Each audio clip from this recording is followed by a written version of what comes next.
The bombardment began at 4:47 in the morning local time. I know this because I was already awake, sitting at a calibration terminal in atmospheric station 9, watching a pressure anomaly crawl across my monitor in a slow green line. My coffee was still hot.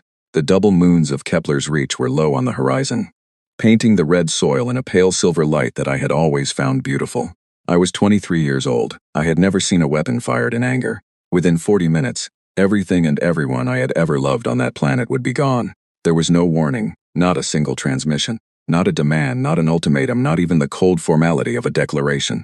The Velcaran Empire did not waste words on species it did not consider worth addressing. The first sign was a shadow. 200 warships dropping out of fold space simultaneously produce a gravitational shudder that you feel in your teeth before you see anything on any instrument.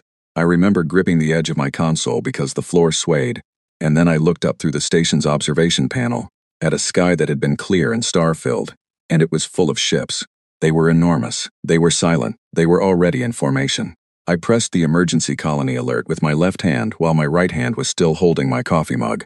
I remember that detail because it seems absurd now. The mug had a small painted picture of Earth's coastline on it, a gift from my mother when I left for the colony. I set it down very carefully, as though being careful still mattered. The first orbital strike hit the main colony hub, 4 kilometers from my station.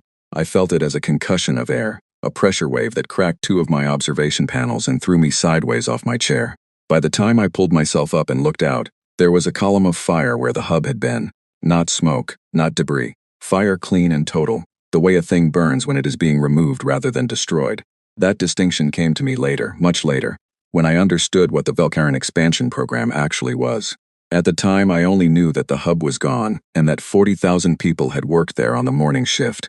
I ran. I am not ashamed of this. There was nothing else to do. The station's emergency protocol directed all personnel to sub-level maintenance tunnels, which were reinforced against atmospheric events, and as it turned out, provided just enough protection against secondary pressure waves. I went down 3 flights of stairs in near darkness, following the emergency strips on the walls, and I found 11 other people already in the tunnel. A hydroponics technician named Owen, a water treatment supervisor named Clara, 8 others whose names I learned in the hours that followed and have never forgotten. We heard it for 6 hours. The strikes were systematic.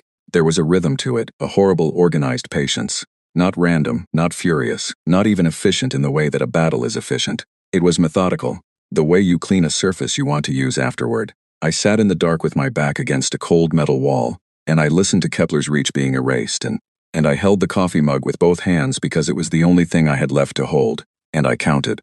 I do not know why I started counting. Perhaps because my mind needed something to do, other than understand what was happening. I began counting the strikes by sound. By the time silence came, I had reached 847.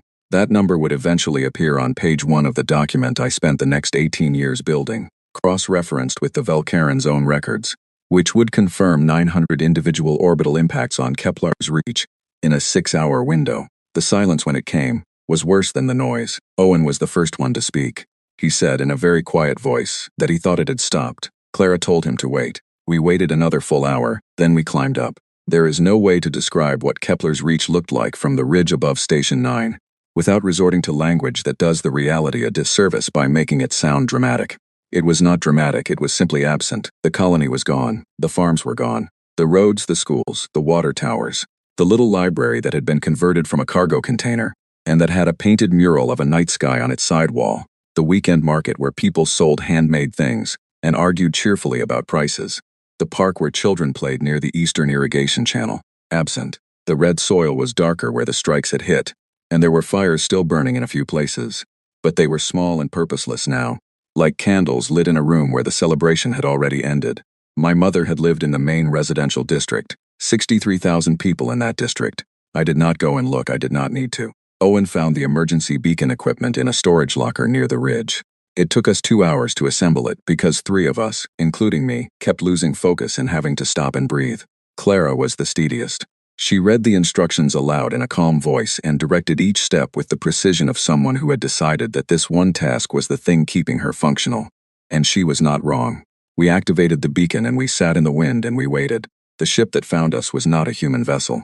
It was a Velcaran civilian cargo freighter, a broad flat thing the color of pale stone, running a resource survey route through the system. It received our beacon and diverted to investigate, not because its crew had any particular interest in our welfare, But because an active emergency beacon in a system flagged as recently processed was a procedural irregularity that required logging, they landed a small craft and 3 crew members came out. They were tall, thin, gray-skinned, with eyes that were wide and pale and did not blink the way human eyes blink. They looked at us with an expression that I would later come to recognize as the standard Velcaran response to encountering a member of a processed species. Mild surprise at the existence of survivors, followed almost immediately by a kind of bureaucratic inconvenience.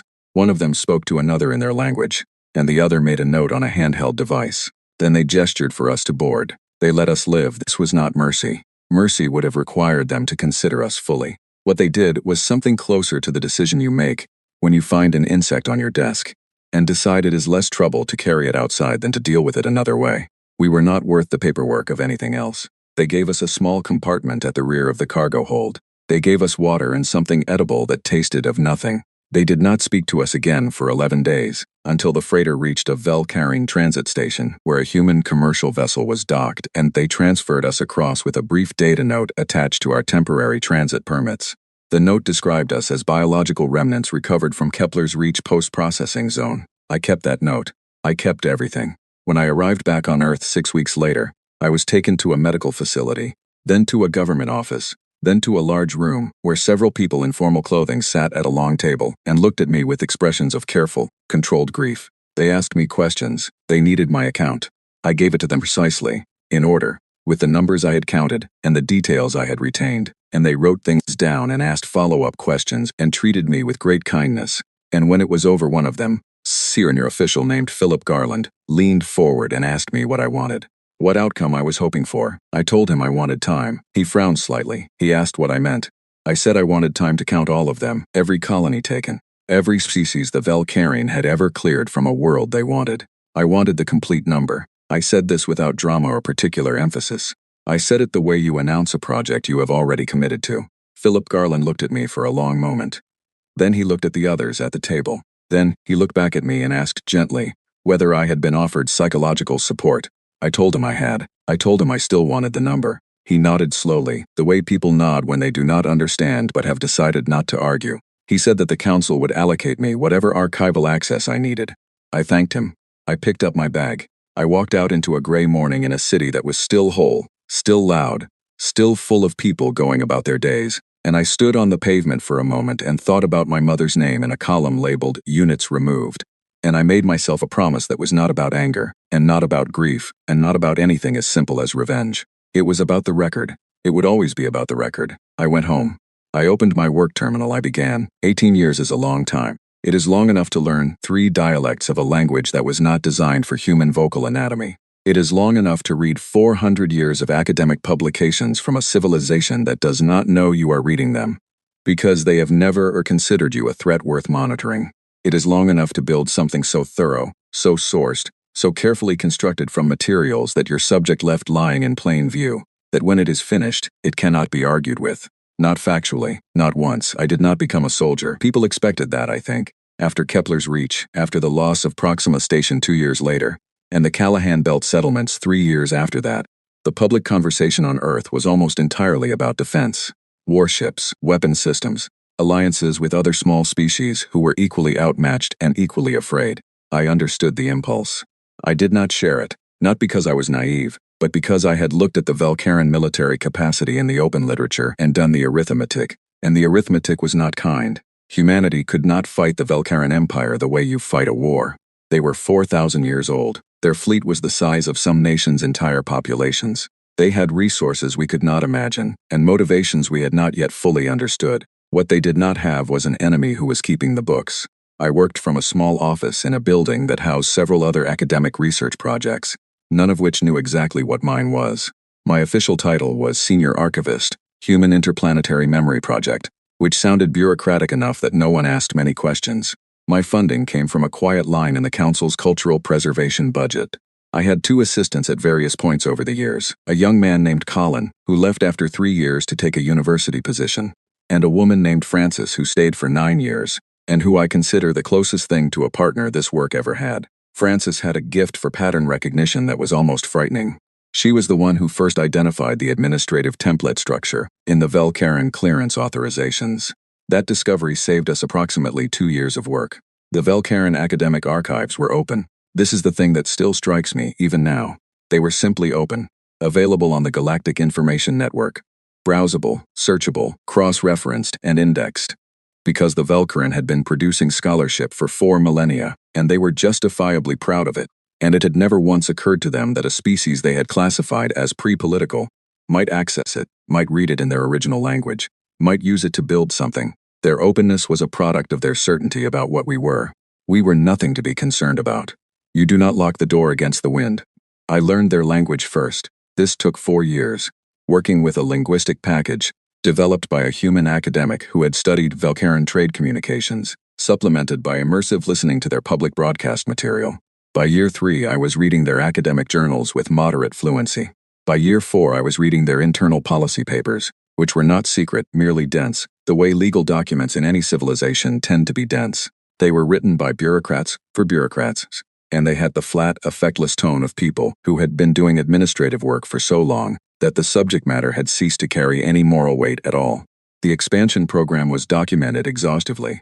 This was the first thing that struck me. There were intake reports, resource assessment reports, biological survey reports, clearance authorization documents, post-clearance verification reports, and follow-up resource extraction reports.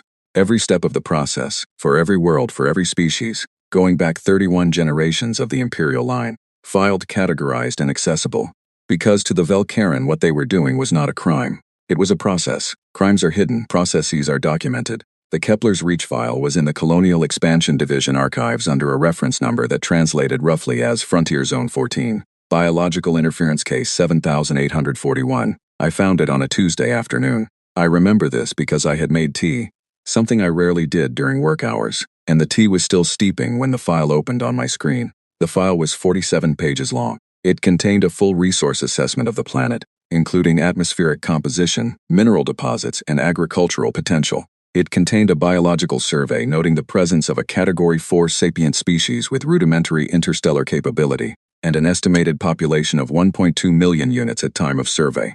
It contained a clearance authorization signed by Emperor Velsharak IV, with a date stamp that translated to approximately 6 weeks before the bombardment. It contained a post-clearance verification report confirming complete biological removal, with a completion rate listed as 99.4%, noting that a small number of biological remnants were recovered by transit vessel and removed from the processing zone.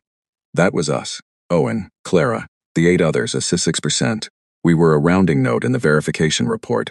My mother's name was not in the file. She was not a name, she was a fraction of a unit count. But she was in there, in the aggregate, in the 1.2 million. She was in the number. And now the number was in my document. I sat with that for a while. Then I made myself read on. Francis found the pattern in year 6. We had been cataloging the administrative template structure of the clearance authorizations, looking for a way to cross-reference documents across different imperial administrative periods when the formatting conventions had changed. She was 3 files deep in a stack of trade authorization documents, looking for a reference code, when she noticed that a certain administrative tag appeared in both clearance authorizations and in a category of economic development permits that had nothing obvious to do with expansion. It took us 3 weeks to untangle it fully. What we found was this: the clearance program was not run exclusively by the Colonial Expansion Division. It was coordinated at the highest imperial level, through a cross-departmental committee that reported directly to the Emperor. The resource extraction that followed each clearance was pre-planned before the clearance was authorized. The worlds were selected not randomly, not because the species living on them presented any threat, but through a systematic resource survey and prioritization process that had been running continuously for over 4,000 years. The species on those worlds were not even considered in the selection criteria. They were simply logged as a variable in the biological interference column and factored into the operational timeline. Francis looked at me across the desk when we had finished confirming this, and she said, very quietly, that this changed things. I asked her what she meant. She said it meant the program was not a series of decisions. It was a machine that had been running so long that the people operating it had forgotten to question whether it should be running at all. I wrote that down. I put it in the document. I attributed it to Francis, because she deserved the credit. By year 10, we had documented 43 species. By year 14, 58. The cases varied enormously. Some species had been cleared from a single world, quickly, with minimal administrative fanfare.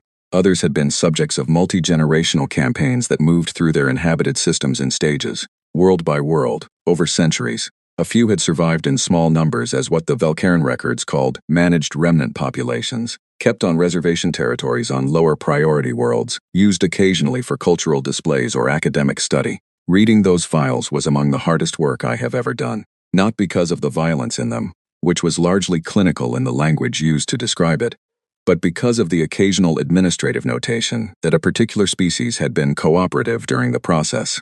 I spent a long time thinking about what cooperation means when the alternative has been made sufficiently clear. During these years, humanity lost 3 more settlements, not colonies on the scale of Kepler's reach, smaller outposts, research stations, a mining cooperative on a belt asteroid that the Velcaran had decided was more economically efficient to operate without the human presence. The Council filed formal protests with the Galactic Conclave. The Conclave acknowledged receipt. The Velcaran Empire responded through its standard diplomatic automation system with Template 7. Acknowledged. No further correspondence expected. I requested a copy of Template 7 through official channels. I received it. I included it in the document on page 1 of the diplomatic record section. I noted that Template 7 had been sent in response to protests from 14 different species over the preceding 3 centuries. I listed all 14 species. I listed their current status. Of the 14, 9 had been cleared entirely in the years following their protest. 3 existed as managed remnant populations. 2, including humanity, were still extant and technically sovereign. The document grew. Francis and I had stopped counting pages around year 8. We worked by section now, by chapter, by volume. The sourcing index alone was over 40,000 entries. Every claim traced back to an original Velcaran document, to an imperial archive, to a record produced by the Empire's own administrative apparatus. We added nothing that was not documented. We invented nothing. We interpreted as little as possible. We let the record speak. The record, it turned out, had a great deal to say. By year 15 we had confirmed 63 species. The oldest case dated back 3,800 years, a sapient aquatic species on a world that the Velcaran had cleared for deep-sea mineral extraction. The most recent case before Kepler's reach was a small insectoid civilization whose entire inhabited world had been cleared 7 years before the bombardment of our colony, during a period when humanity had been entirely focused on its own interstellar expansion and had not noticed. The total documented population removed across all 63 species, calculated from Velcaran survey data and post-clearance verification figures, was approximately 340 billion individuals. I looked at that number for a very long time. Francis had taken a few weeks away to attend to a family matter, and I was alone in the office on the afternoon I finalized that calculation. The building was quiet. Outside, it was an ordinary day. People were walking past the window, going about their lives, buying food, talking on their devices, living the way people live when they are not thinking about what is possible in the dark between stars. I sat with 340 billion for 20 minutes, then I added it to the document. Then I opened a new section and began writing the cover letter. I knew by then how I would send it. Francis and I had discussed the strategy in detail over the previous 2 years, refining it, stress testing it, anticipating objections and countermoves. The document was not going to be handed to a government. Governments could be pressured. Governments could be threatened into silence. The document was not going to a single news organization or academic institution, because those could be discredited individually, labeled as biased, accused of serving human interests. The document was going to everyone, simultaneously, on every open channel of the Galactic Information Network, to the Conclave, to the Velcaran's own subject species, to their client states, to their academic institutions, to independent civilizations that had maintained cautious neutrality for generations, to Velcaran citizens, to their historians and their ethicists and their young scholars who had grown up inside a system they had never been given a reason to question. The cover letter took me 3 days to write.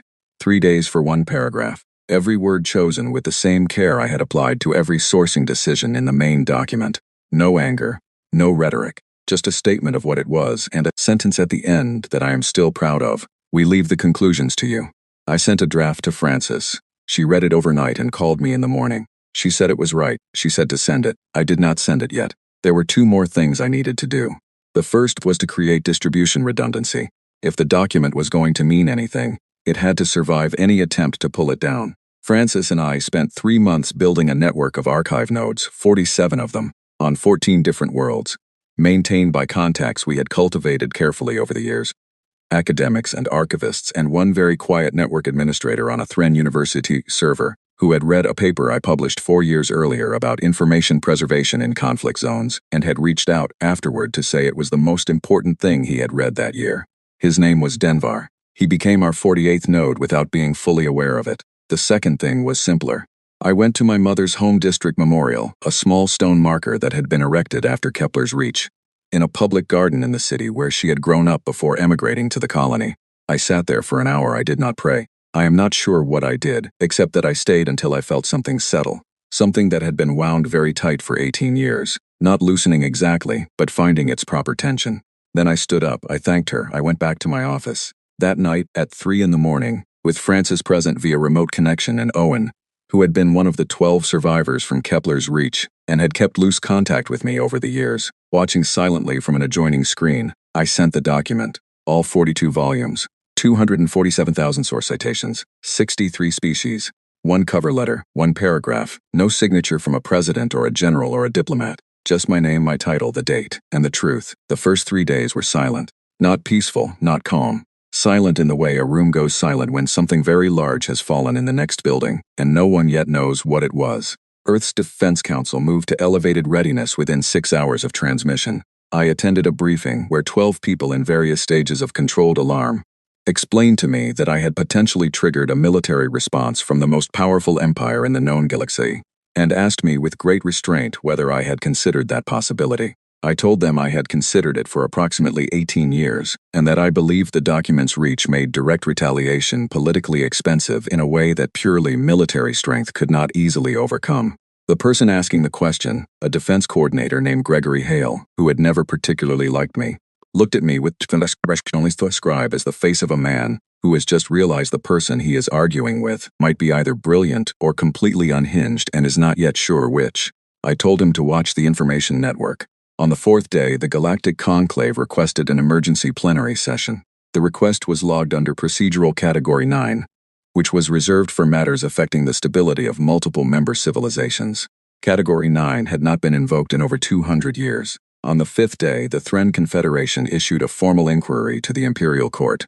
The Thren were old. They had been part of the Vulcaran alliance structure for 6 centuries, a client relationship they had entered after a period of conflict that their own historical accounts described with a certain selective vagueness.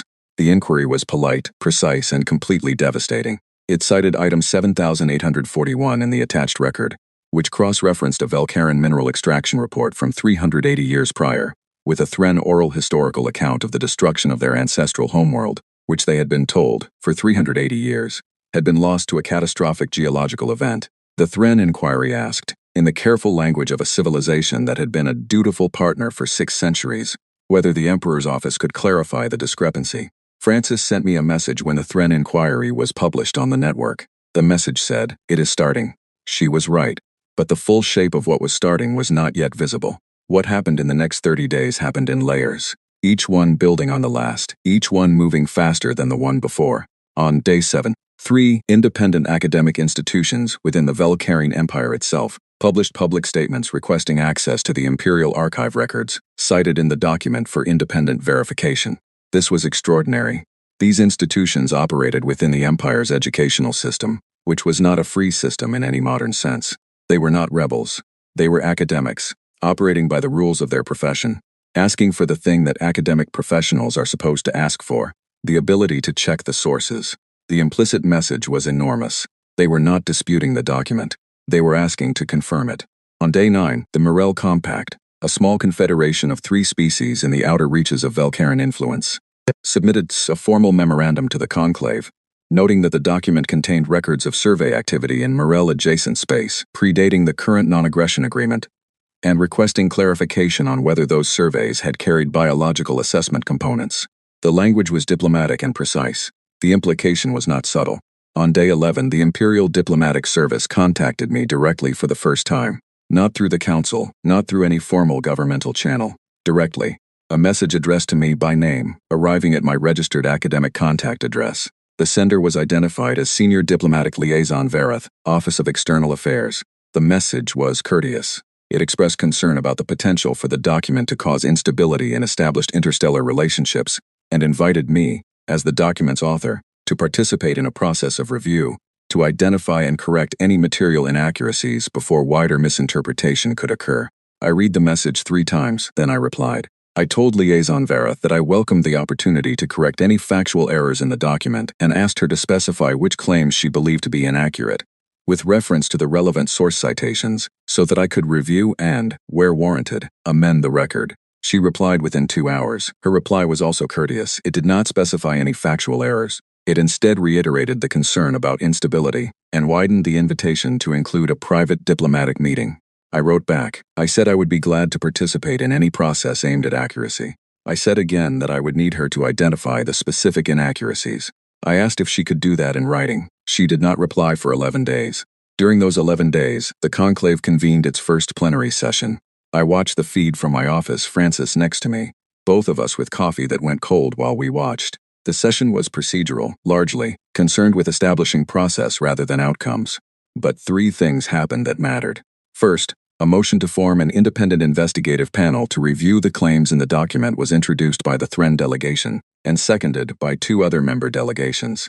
Second, the motion passed a preliminary procedural vote with enough support to advance to a full vote. Third, the Velcaran delegation, for the first time in the conclave's recorded history, requested a postponement rather than an immediate vote. They cited a need for additional time to prepare a response. A postponement request from the Velcaran Empire, 4,000 years old, the most powerful single political entity in the known galaxy, and they needed more time to figure out what to say. Gregory Hale called me that evening. He did not apologize exactly. He said, "I am beginning to think you are brilliant rather than unhinged." I told him the distinction might not matter as much as he thought. On day 23, Liaison Vera called me, not a written message, a live audio connection, which was unusual and which I recorded with her awareness. She was professional, she was precise, and she was, for the first time, something I had not expected, slightly uncomfortable. The tone of a person who has been given a task that she knows is not going to go the way her superiors intend.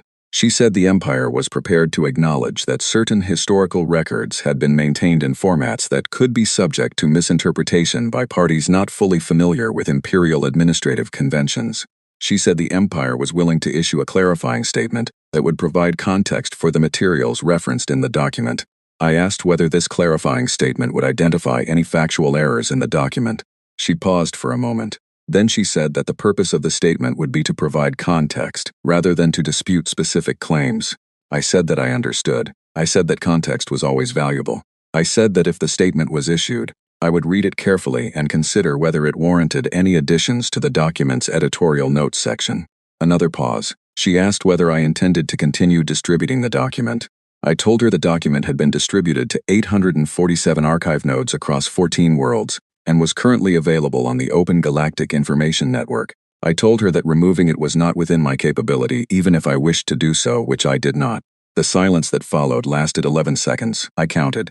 Then she thanked me for my time and disconnected. Francis let out a long breath beside me. She said, "They have nothing. They have absolutely nothing."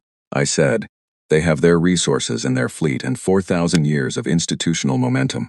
She said, "Yes, but they do not have a single factual error they can point to. And in a galaxy that is now watching, that is the only thing that would help them." She was right, and within a week the galaxy made clear that it was watching. The conclave full vote was scheduled. The motion to establish an independent investigative panel passed. Not unanimously, not easily, but it passed. For the first time in 4 centuries, the Galactic Conclave had voted to investigate the Velcaran Empire. Not because of a war, not because of a military threat, because of a document that a human archivist had assembled from the Empire's own public records and sent to everyone at 3 in the morning. I sat in my office after the vote result was announced and I looked at the wall for a while. Owen sent me a message. He had been following the whole thing from a distance. The way he had followed most things since Kepler's breach, carefully and quietly, and without wanting to get too close to the center of it. His message said, "Clara watched the vote with me. She said to tell you she counted the votes and you won." I wrote back and told him to thank her. I told him the count was not finished yet. It was not. The hardest part was coming. The 40 warships arrived at the edge of Earth's solar system at 0600 on a Thursday morning, 17 days after the conclave vote. I was informed by a council security officer who knocked on my door in person, which is how I knew it was serious. When things are fine, they send messages. When warships appear, they knock. I got dressed. I went to the council building. I sat in a briefing room with Gregory Hale and 11 other people. and watched the tracking display update in real time as the fleet held position at the system's edge and transmitted their demand. The demand was straightforward. Surrender the document and its author for processing. Withdraw all copies from the information network within 48 hours. Issue a formal retraction on all conclave channels. Gregory looked at me. I looked at the display. I said they did not come to attack us. If they were going to attack us, they would have moved on Earth first and transmitted afterward. They are broadcasting on open channels because they want the conclave to see this. They are trying to create an ultimatum that forces the conclave to back down. He asked how certain I was of that. I said I was not entirely certain, but I noted that 200 warships had taken Kepler's reach in 6 hours, and 40 warships sent to retrieve a document, and its author was not a military calculation. It was a political one. He was quiet for a moment. Then he asked what we should do. I said nothing. For now, watch. The 48-hour window passed. Earth did not retract the document because it was not Earth's document to retract, and no formal governmental entity had issued it. This was something the Velcaran diplomatic team appeared not to have fully anticipated. The author of the document was a private citizen with an academic title. There was no mechanism by which the Council could compel retraction, even if they had wished to. And they did not wish to, because the conclave was watching, and retracting the document now would have been the loudest possible admission that the document was accurate. On the second day, the Thren Confederation moved a fleet of their own into the outer system, not between Earth and the Velcaran warships but adjacent, visible on the tracking displays, announced publicly to the conclave as an observation presence under the terms of the new investigative resolution. The Thren fleet commander transmitted on open channel that any action against a conclave member world while an active investigative process was underway would be considered a procedural violation requiring immediate review. It was not a declaration of protection. It was a procedural note. In the language of galactic diplomacy, it was the difference between a drawn weapon and a hand placed firmly on the door. The Velcaran fleet held position. 2 days later, the Murel Compact announced the dispatch of their own observation vessels. 2 days after that, a small but very vocal species called the Veshan, who had been openly critical of Velcaran expansion for decades, but had never had anything but their own voice to support the criticism, sent a message to the conclave formally endorsing the investigative panel and noting that they were delighted to provide archive support to any member species requiring secure document hosting. I received a personal message from the Veshan cultural minister, a long and rather enthusiastic communication that included the observation that humanity had done in 18 years what their species had been trying to do for 300, and that the difference appeared to be that we had organized our evidence rather than our outrage. I kept that letter. It is in the archive. On the 9th day of the standoff, a Velcaran intelligence operative attended a diplomatic reception held at the Conclave Liaison building in the capital. She was using legitimate credentials as a trade consultant attached to the Imperial Commercial Delegation, which was still technically active. She was very good. She moved through the event quietly, professionally, speaking to people and making notes and building a picture of the evening. And then she came and stood next to me near the refreshments table. She said my name, my full name. She said it correctly, which told me she had done her research. She was tall, gray-skinned with those wide pale eyes, and she looked at me with an expression that was not hostile. It was something closer to genuine curiosity. She said, "You are not a soldier." I said I was not. She said, "You have no military training, no intelligence background. You are an archivist." I said that was correct. She looked at me for a long moment and said, "What kind of archivist does this?" I said, "The kind whose mother was in a column labeled units removed." She was quiet for a moment. Then she said, with something I would not have expected from an Imperial intelligence operative, that she had read portions of the document, that she had found it very complete. I thanked her. I said I had worked hard on the sourcing. She was detained by Earth security 40 minutes later. They had been watching her since she arrived. I had mentioned to Gregory Hale's team that I expected a personal approach. He had not believed me, but he had prepared anyway. I was questioned afterward. I told them everything. I included the conversation in the document's editorial log. I noted that she had found it very complete. I noted that she did not deny a single figure. The Velcaran fleet withdrew on day 17. No announcement, no statement. The ships simply began their fold-up sequence and disappeared one by one until the tracking display was clear. Gregory Hale was in the room when it happened. He watched the last marker vanish from the display, and then he sat back in his chair and said nothing for a while. Then he said, "How did you know they would not fire?" I said I did not know. I said I had calculated the probability as low, based on the political cost in the conclave visibility, and the fact that the document existed in 847 nodes, and was not recoverable through any action against Earth or against me. I said removing me would have done nothing except add one more line to the document. He said that was a lot of probability to bet on. I said, I have been betting on it for 18 years. He did not argue with that. Frances came to see me that evening. She brought food, something warm, and we sat in my office and ate and did not talk about the fleet or the conclave or the investigative panel. We talked about ordinary things. She told me about her daughter's school performance. I told her about a book I had been reading, an old one, a novel set on Earth's oceans that had nothing to do with any of this. We sat in the quiet of the office that had been the center of 18 years of work, and we let the work rest for one evening. Before she left, she said, "What comes next?"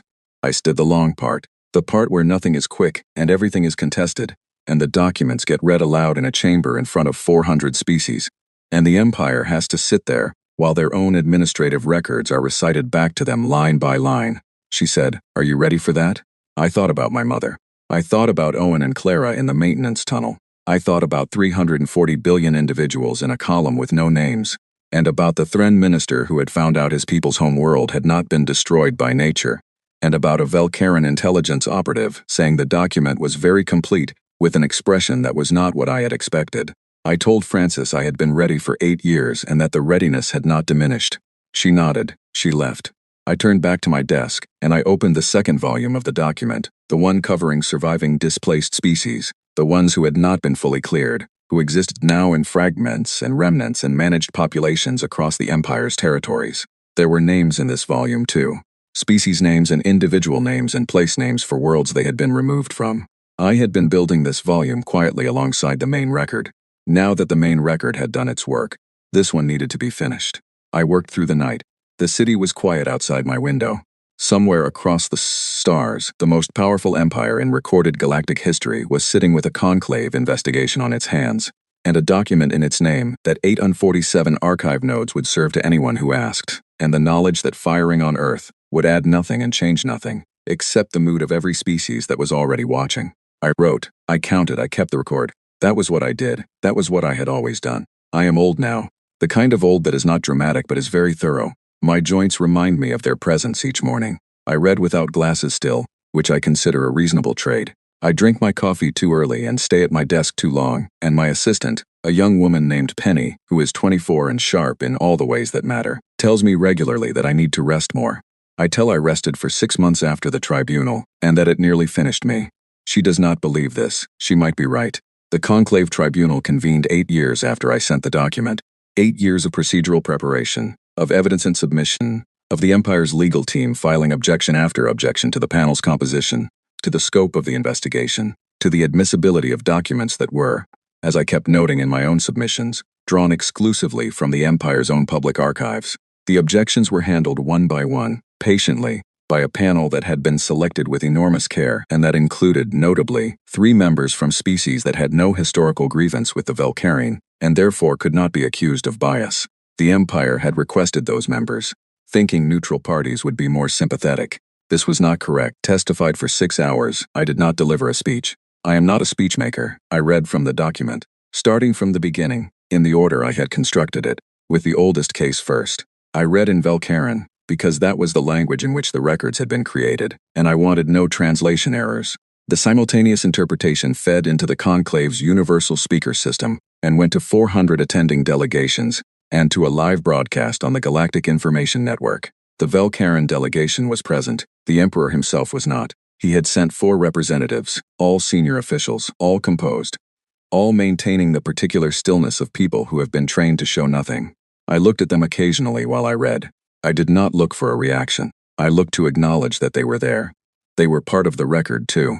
At the end of my testimony, one of the conclave's senior members, a representative of the Ashan, one of the oldest species in the conclave, who had maintained cautious neutrality with the Empire for centuries and was known for saying very little, asked if she could make a brief statement. The chair allowed it. She turned toward me and said something that I had not expected and that I have never figured out how to respond to adequately. She said every civilization in this chamber knew. We knew what the Empire was doing. We knew for generations. We looked away because looking away felt survivable, and looking clearly felt like standing in the path of something too large to stop. You are a young species. You arrived in the galaxy when we were already tired of the sight of this, and you did the thing that the rest of us had decided was too costly. You counted. She paused, then she said, We should have counted first, I said. You can count now. It is not too late to count. She nodded once she sat down. The panel deliberated for 4 months. The verdict, when it came, was not a sudden collapse of anything. People expect empires to fall like buildings, in a single dramatic moment with noise and visible impact. That is not what happened. What happened was a series of conclusions that each required an administrative response, and those responses each required further negotiations, and those negotiations each produced incremental outcomes that only looked transformative when you stood back far enough to see the whole shape. Reparation proceedings were opened for 11 surviving displaced species. The process was expected to take decades. It did, and does, and will, but it is real and it is happening, and there are species alive today who are receiving resources and recognition for losses that were denied and hidden and filed under biological interference for centuries. The expansion program was suspended under mandatory conclave monitoring. Not ended, technically. But the monitoring requirement meant that any new clearance authorization would now require independent review before execution. In practice, this was the end of the program. The machine stopped because the machine required secrecy to operate without friction, and the document had permanently removed that secrecy. Emperor Velsharik IV abdicated 19 months after the verdict. The official statement cited health reasons. The medical records were not made public. I noted in the document's appendix that this was the first imperial abdication in 400 years and left the interpretation to the reader. The reform faction within the Velcaran Empire had been a quiet presence for over a century, a movement of academics and ethicists and younger officials who believed the expansion program was both morally unsupportable and strategically self-defeating. They had lacked evidence that was clean enough, sourced enough, undeniable enough to use in internal political arguments. The document gave them that. Within 3 years of the tribunal, 2 of their representatives were in formal governmental positions. Within a decade 5, the change was slow. Change inside a 4,000-year-old institution is always slow. But it was not reversible. They asked humanity for copies of my archive. We sent them. All 42 volumes, plus the second volume I had finished during the years between the fleet's withdrawal and the tribunal. We kept the originals in 47 archive nodes. We added 63 more nodes in the years that followed. The document now exists in 847 locations across the galaxy and is freely available to any network-connected device. It has been downloaded more times than I can track. That is as it should be. I was asked often, in the years after the tribunal, what humanity intended to do with its new standing in the galactic community, whether we would build a fleet commensurate with our influence, whether we would seek a permanent senior seat on the conclave, whether we would use what we had accomplished as the foundation for a power structure of our own. I answered these questions honestly. I said I did not know what humanity would build. I said that was not my decision, and that I was glad it was not my decision. What I had built was a record, not a throne. Records do not govern, they inform. What governance came from the information was the work of people who were better suited to governance than I am. What I know is this: we were a young species in a very old galaxy.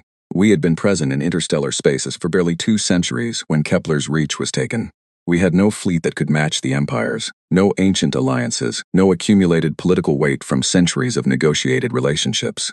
We had the thing that young species have when they are too new to have learned to look away yet. We had the capacity to be outraged by something that older species had absorbed so thoroughly that it no longer registered as outrageable.